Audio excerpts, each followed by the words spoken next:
ಸ್ನೇಹಿತರೆ ನಮಸ್ಕಾರ. ಕರ್ನಾಟಕವು ಇತ್ತೀಚಿನ ವರ್ಷಗಳಲ್ಲಿ ಸಾರಿಗೆ ಮತ್ತು ಮೂಲಸೌಕರ್ಯ ಕ್ಷೇತ್ರದಲ್ಲಿ ವೇಗವಾಗಿ ಬೆಳೆಯುತ್ತಿರುವ ರಾಜ್ಯಗಳಲ್ಲಿ ಒಂದಾಗಿದೆ. ವಿಶೇಷವಾಗಿ ವಾಯುಯಾನ ಕ್ಷೇತ್ರದಲ್ಲಿ ರಾಜ್ಯವು ದೊಡ್ಡ ಮಟ್ಟದ ಅಭಿವೃದ್ಧಿ ಸಾಧಿಸಿದೆ.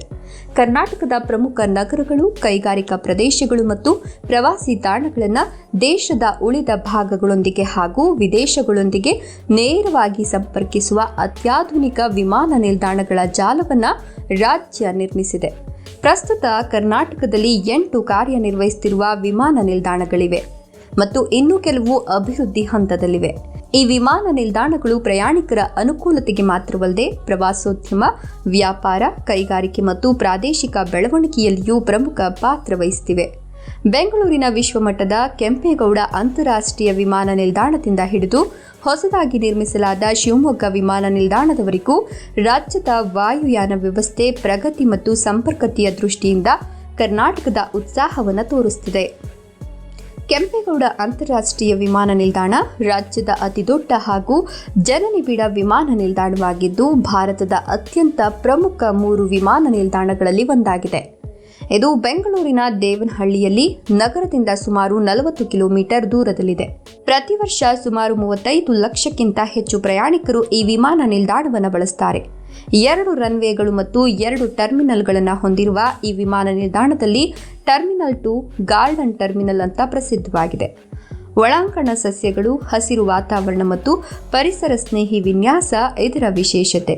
ಇದು ಲಂಡನ್, ದುಬೈ, ಸಿಂಗಾಪುರ್, ಬ್ಯಾಂಕಾಕ್ ಮುಂತಾದ 100ಕ್ಕೂ ಹೆಚ್ಚು ದೇಶೀಯ ಮತ್ತು ಅಂತಾರಾಷ್ಟ್ರೀಯ ತಾಣಗಳಿಗೆ ಸಂಪರ್ಕ ಹೊಂದಿದೆ ಮತ್ತು ದಕ್ಷಿಣ ಭಾರತದ ಪ್ರಮುಖ ಸರಕು ಕೇಂದ್ರವೂ ಆಗಿದೆ. ಮಂಗಳೂರು ಅಂತಾರಾಷ್ಟ್ರೀಯ ವಿಮಾನ ನಿಲ್ದಾಣ ಕರ್ನಾಟಕದ 2ನೇ ಪ್ರಮುಖ ವಿಮಾನ ನಿಲ್ದಾಣವಾಗಿದೆ. ಇದು ಮಂಗಳೂರು ನಗರದಿಂದ ಸುಮಾರು 13 ಕಿಲೋಮೀಟರ್ ದೂರದಲ್ಲಿದೆ. ಈ ವಿಮಾನ ನಿಲ್ದಾಣವು ಬೆಂಗಳೂರು, ಮುಂಬೈ, ಹೈದರಾಬಾದ್, ಚೆನ್ನೈ ಮತ್ತು ದುಬೈ, ದೋಹಾ, ಕುವೈತ್ ಮುಂತಾದ ಅಂತಾರಾಷ್ಟ್ರೀಯ ತಾಣಗಳಿಗೆ ವಿಮಾನ ಸೌಲಭ್ಯ ಒದಗಿಸುತ್ತದೆ. ಬೆಟ್ಟದ ಮೇಲಿರುವ ಸ್ಥಳದಿಂದ ಇದು ಭಾರತದ ಅತ್ಯಂತ ಸುಂದರ ರನ್ವೇಗಳಲ್ಲಿ ಒಂದಾಗಿದೆ. ಮಂಗಳೂರಿನ ಈ ವಿಮಾನ ನಿಲ್ದಾಣವು ಕರಾವಳಿ ಪ್ರದೇಶದ ವ್ಯಾಪಾರ, ಶಿಕ್ಷಣ ಮತ್ತು ಪ್ರವಾಸೋದ್ಯಮಕ್ಕೆ ಜೀವನಾಡಿಯಾಗಿದೆ. ಮೈಸೂರು ವಿಮಾನ ನಿಲ್ದಾಣ ಅಥವಾ ಮಂಡಕಳ್ಳಿ ವಿಮಾನ ನಿಲ್ದಾಣ ಅಂತ ಕರೀತಾರೆ. ಮೈಸೂರು ನಗರದಿಂದ ಸುಮಾರು 12 ಕಿಲೋಮೀಟರ್ ದೂರದಲ್ಲಿದೆ. ಈ ವಿಮಾನ ನಿಲ್ದಾಣವನ್ನು ಉಡಾನ್ ಯೋಜನೆ ಅಡಿಯಲ್ಲಿ ಪುನರ್ಜೀವಿತಗೊಳಿಸಲಾಗಿದೆ. ಪ್ರಸ್ತುತ ಇದು ಬೆಂಗಳೂರು, ಚೆನ್ನೈ, ಹೈದರಾಬಾದ್ ಮತ್ತು ಗೋವಾಕ್ಕೆ ವಿಮಾನಗಳನ್ನು ನಡೆಸುತ್ತಿದೆ. ಮೈಸೂರಿನ ಕೈಗಾರಿಕಾ ಬೆಳವಣಿಗೆ ಮತ್ತು ಪ್ರವಾಸೋದ್ಯಮ ಹೆಚ್ಚುತ್ತಿರುವುದರಿಂದ ಹೊಸ ಟರ್ಮಿನಲ್ ಹಾಗೂ ಉದ್ದವಾದ ರನ್ವೇ ನಿರ್ಮಾಣದ ಯೋಜನೆಗಳು ನಡೆದಿವೆ. ಉತ್ತರ ಕರ್ನಾಟಕದ ಭಾಗದಲ್ಲಿ ಹುಬ್ಬಳ್ಳಿ ಮತ್ತು ಬೆಳಗಾವಿ ವಿಮಾನ ನಿಲ್ದಾಣಗಳು ಪ್ರಮುಖ ಪಾತ್ರ ವಹಿಸುತ್ತಿವೆ. ಹುಬ್ಬಳ್ಳಿ ವಿಮಾನ ನಿಲ್ದಾಣವು ಬೆಂಗಳೂರು, ಮುಂಬೈ, ಹೈದರಾಬಾದ್ ಹಾಗೂ ಅಹಮದಾಬಾದ್ನಂತಹ ನಗರಗಳಿಗೆ ಸಂಪರ್ಕ ಹೊಂದಿದೆ. ಬೆಳಗಾವಿಯ ಸಾಂಬ್ರಾ ವಿಮಾನ ನಿಲ್ದಾಣವನ್ನು ಭಾರತೀಯ ವಿಮಾನ ನಿಲ್ದಾಣ ಪ್ರಾಧಿಕಾರವು ನವೀಕರಿಸಿದ್ದು, ಇದೀಗ ಪುಣೆ, ದೆಹಲಿ, ತಿರುಪತಿ ಮತ್ತು ಬೆಂಗಳೂರಿಗೆ ನೇರ ವಿಮಾನ ಸೌಲಭ್ಯ ಇದೆ. ಈ ವಿಮಾನ ನಿಲ್ದಾಣಗಳು ಉತ್ತರ ಕರ್ನಾಟಕದ ವ್ಯಾಪಾರ ಮತ್ತು ಪ್ರವಾಸೋದ್ಯಮ ಬೆಳವಣಿಗೆಗೆ ಬೆನ್ನೆಲುಬಾಗಿದೆ.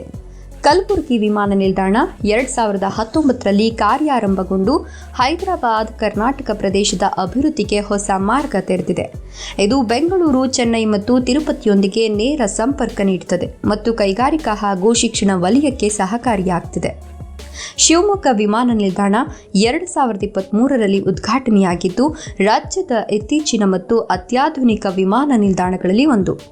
3.2 ಕಿಲೋಮೀಟರ್ ಉದ್ದದ ರನ್ವೇಯನ್ನು ಹೊಂದಿರುವ ಇದು ಬೋಯಿಂಗ್ 737 ಮತ್ತು ಏರ್ಬಸ್ A320 ವಿಮಾನಗಳನ್ನು ನಿರ್ವಹಿಸಬಲ್ಲದು.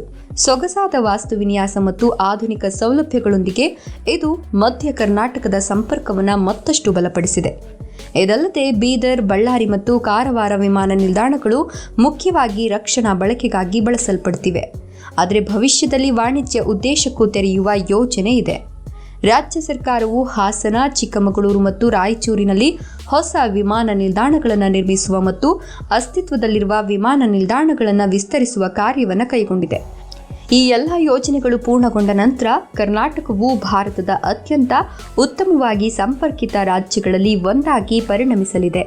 ವೇಗವಾದ ಮತ್ತು ಸುಲಭ ವಾಯು ಸಂಚಾರದ ಮೂಲಕ ವ್ಯಾಪಾರ, ಪ್ರವಾಸೋದ್ಯಮ ಮತ್ತು ಆರ್ಥಿಕ ಬೆಳವಣಿಗೆಯ ಹೊಸ ಅಧ್ಯಾಯವನ್ನು ಬರೆಯಲಿದೆ. ಇದಿಷ್ಟು ಕರ್ನಾಟಕದ ವಿಮಾನ ನಿಲ್ದಾಣಗಳ ಮಾಹಿತಿ. ಈ ವಿಡಿಯೋ ಇಷ್ಟ ಆದರೆ ಲೈಕ್ ಕೊಟ್ಟು ಶೇರ್ ಮಾಡಿ, ತಪ್ಪದೆ ನಮ್ಮ ಚಾನಲ್ ಅನ್ನು ಸಬ್ಸ್ಕ್ರೈಬ್ ಮಾಡ್ಕೊಳ್ಳಿ.